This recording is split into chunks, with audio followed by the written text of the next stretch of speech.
Hey everyone, John here from testprepinsight.com, and today I'm going to be comparing probably the 5 most popular language learning apps on the market for learning Spanish: Duolingo, Rosetta Stone, Babbel, Pimsleur, and Rocket Languages. I know that's a lot, but for those people out there trying to pick just one app to learn Spanish, I'm going to do a rapid-fire, side-by-side comparison of all these programs and share with you what they're all about to hopefully make your life a little easier for choosing just one. And by the way, I should just mention up front here that since I'm just going to be focusing on the major highlights in this video today, if you find you need some more detail at any point, we also have a full in-depth written guide over on our website. An easy way to get there is just to Google Test Prep Insight Best Spanish Apps. That's the best way to find it. All right, so here's how I'm going to do this video. I'm going to run through each of these 5 apps one at a time and give you a brief overview of how each app works and what we like and don't like about it. And then I'll circle back for a quick verdict at the very end for which one I would personally choose. Okay, so let's attack this in order of size and popularity. And without a doubt, the most popular app on earth right now is Duolingo. So I'll start with this. I hate Duolingo. I can't stand it and think it's an awful language learning tool. Honestly, it's not even a language learning app. It's just a game or social app with a language wrapper. But I digress. Here's how Duolingo works, just in case you want to know. The Duolingo program follows a learning path, basically a long path of lessons, and you work your way through all of these lessons, which progressively build on one another. The lessons focus on short-form, hands-on exercises, and each Duolingo lesson takes just about 5 minutes. Each one is essentially a set of rapid-fire drills, such as listening drills, fill in the blanks, matching pairs, verbal practice, and writing full sentences. The lessons go by very fast, and a lot of times you'll end up doing 2 or 3 Duolingo lessons in one sitting. So relative to the other apps' lessons, as I'll explain more here in a minute, Duolingo's lessons focus more on game-like interactive drills with tons of cartoon characters and haptic feedback. It seems to me like the program is meant to be more like a game or social app. With Duolingo, you connect socially with friends, earn XP points, keep your streak going, compete in leagues against other users, and buy things with gems from the store. It's much more game-like and social than other apps. So to kind of summarize the pros and cons here, the pros are that Duolingo has a free version. That's great. The app is legitimately fun and kind of addicting, and the lessons are short. But I have way more cons. I'm not sure I ever actually learned anything on Duolingo. Stuff just didn't seem to stick for me. The exercises use phrases that make absolutely no sense. The speech recognition software stinks. And I felt like they were just trying to maximize my time in the app, like Instagram or something. Anyway, it's not my favorite, but let's just move on. So next, let's talk about Babbel. So like Duolingo, Babbel also follows a pretty traditional language learning path. You work your way through progressively more advanced lessons in a linear way. You'll start with the very first lesson in the newcomer level, and you'll shoot to complete a lesson per day or at least a few lessons per week. And as for the lessons themselves, each one is somewhat short in length, generally about 15 minutes long, so definitely lengthier than Duolingo lessons, but not too bad overall. Each Babbel lesson is made up of a series of several quick-hit interactive exercises that teach both vocab and grammar. There are listen and repeat exercises, digital flashcards, fill in the blanks, matching pairs, matching phrases to images, completing mock conversations, short instructional tips on grammar, and a few more. It's a much more comprehensive approach to learning in terms of format, and it's generally more varied than other apps' learning sessions, especially given its grammar coverage. Plus, outside of the main Babbel lessons, there's also daily review sessions where you get spaced repetition on vocab that you've already learned in older lessons, and some cool extras like games and podcasts. In my opinion, it's a much more comprehensive app than Duolingo and provides better coverage of grammar and other critical aspects of language learning. But anyway, quick pros and cons. The pros are that the Babbel lessons were about the perfect length for me at 15 minutes. The lessons were engaging with diverse drills. I liked the included grammar coverage. And the app is pretty cheap, just $10 to $15 per month. Then for the cons, I'd like to see some more audio lessons included with Babbel. They have podcasts, but it just didn't feel like enough. And the only other thing is that their speech tech is okay. It's not the best or worst that I've seen. And by the way, just circling back to that point about cost that I just hit on a minute ago, just about all of these apps are in the same general ballpark in terms of cost. Duo has their free version, but their paid version called Super Duolingo is about $7 per month. Babbel is about $10 to $15 per month. Rosetta Stone is right around the same at $10 to $15 per month. Pimsleur is a little closer to $20 a month, and Rocket actually only sells one-time purchase lifetime plans. Those are about $180 for life. However, what I'll say here is that all of these companies seem to run pretty frequent sales and special promotions, so make sure to check out the description below for coupon codes. We track and aggregate the most current discounts for all of these language learning companies, and I'll keep that text down below the video screen updated with the best discounts and deals out there that I can find for you, so make sure to check that out and save yourself some money. Anyway, next up, let's discuss Rosetta Stone, since they've been around the longest. So here's how Rosetta Stone works. The program is made up of around 20 learning units, and each unit covers a different topic or category like greetings and introductions, transportation, feelings, professions, and hobbies, and things like that. Then within each unit, there are a bunch of 10-minute lessons. Now, in terms of what the actual Rosetta Stone lessons are like, they're essentially a combination of images and recorded audio. You're going to spend most of your time listening to a word or phrase, repeating that word or phrase, and then matching it up to a corresponding image. Think of the Rosetta Stone lessons and drills as a type of interactive flashcard, if you will. You'll start with 1 or 2 word building blocks and progress to longer, more grammatically complex sentences as you reach the higher levels. Basically, Rosetta Stone is big on immersion and imagery to teach Spanish.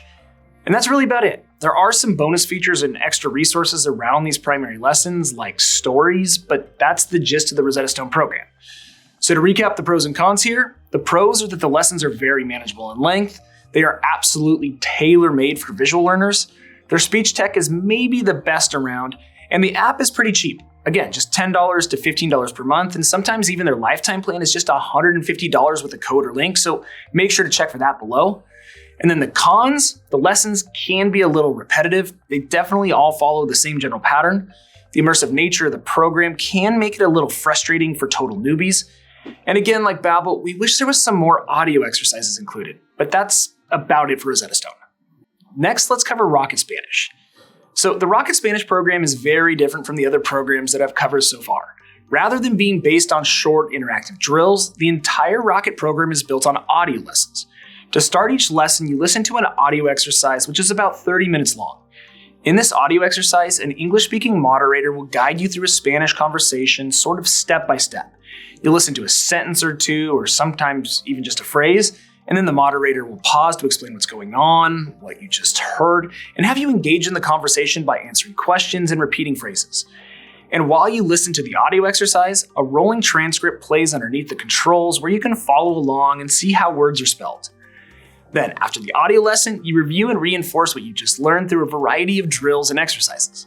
These reinforcement drills include listen and repeat type drills, flashcards, quizzes, and a cool exercise where you can reenact the underlying conversation from the audio lesson by playing the part of one of the 2 fluent speakers. That was actually my favorite. However, that's just the main portion of the Rocket program. The other part of each learning module are language and culture lessons. In these lessons, Rocket gives in-depth explanations about specific grammar rules touched on in the audio lesson. These break down the relevant grammar that you need to learn with short explanations, examples, and some visuals. And that's more or less Rocket. Audio lessons, backstopped by reinforcement drills, and some detailed grammar lessons. Now let's quickly run through the pros and cons. First, I love the Rocket audio lessons and think they're the best in the industry.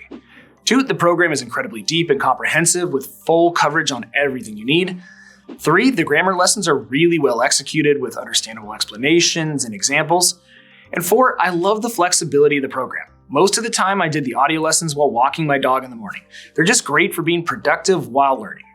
And as for the negatives, we really only have 2 with Rocket. The interface is a bit dated compared to other apps like Duolingo and Babbel. Not that that matters too much. And then 2, there are only lifetime plans available. Though again, you can usually get the entire Rocket Spanish course for $180 with a discount, which is essentially the same as signing up for like 12 to 18 months of Rosetta Stone, which you'd probably do anyway if you want to complete the whole course, so it's not a huge deal there either. And then lastly, we've got Pimsleur. And to be frank, the Pimsleur program is a lot like Rocket Spanish. That is, their program is grounded in audio lessons and conversational practice. To start each lesson, you complete a 30-minute audio exercise where a moderator speaking in English guides you through a guided conversation step by step. You listen to a few sentences in Spanish, and like Rocket, the moderator will then briefly stop to explain the situation to you, and then he'll have you participate by answering questions and repeating phrases. This 30-minute audio exercise is really the heart and soul of the Pimsleur lessons, and it's what they're known for. Then after the audio lesson, you review and reinforce what you just learned through a variety of drills and exercises. Again, the same as Rocket Spanish. These reinforcement drills include reading drills, digital flashcards, quizzes, pronunciation training, and speed games.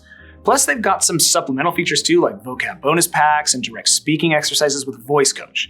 It is differentiated from Rocket in a few ways, like Rocket has a transcript and dedicated grammar lessons while Pimsleur doesn't. And conversely, Pimsleur has a special driving mode and voice coach tool while Rocket doesn't. But that's essentially Pimsleur in a nutshell. Core audio lessons followed by detailed review exercises with a few bonus tools wrapped around it all. So as for the pros and cons, you can imagine it's a lot of the same stuff that I said for Rocket Spanish. First, we love the Pimsleur audio lessons. They are super effective. 2, the program is very comprehensive with full coverage on everything you need. 3, the dedicated driving mode is great for commuters. That is a very nice touch. And 4, again, it's just the flexibility. I treated most of the audio lessons like podcasts and did them while doing other things.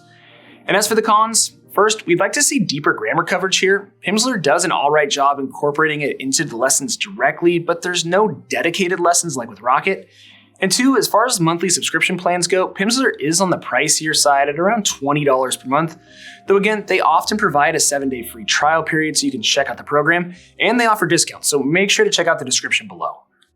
But anyway, that's about it for my overview, so let's get to that verdict.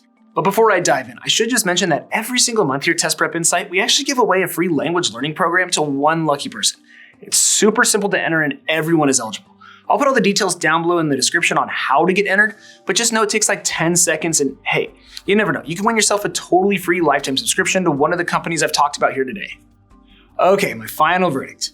So, although each app has its own strengths and weaknesses, and some might be better than others for certain situations and learners, my favorite overall app is Rocket Spanish. To me, it's the most complete, effective, and well-rounded Spanish language program out there. With deep audio lessons, dedicated grammar coverage, reinforcement drills, accurate speech recognition software, and some other cool features, I got more out of Rocket than any of the other apps, and it's the program that I would use. But anyway, I hope this video has been helpful and you learned a little something. If so, please return the favor by subscribing to our channel, liking this video, and drop me a quick comment below. That would be really appreciated. And again, if you want to see that full, detailed written review that I mentioned earlier in this video, just hop on over to our website. Again, that's testprepinsight.com, or you can check out the other videos we have on our YouTube channel. We've got a bunch of great content out there. But as always, thanks for watching, best of luck, and I'll see you in the next one.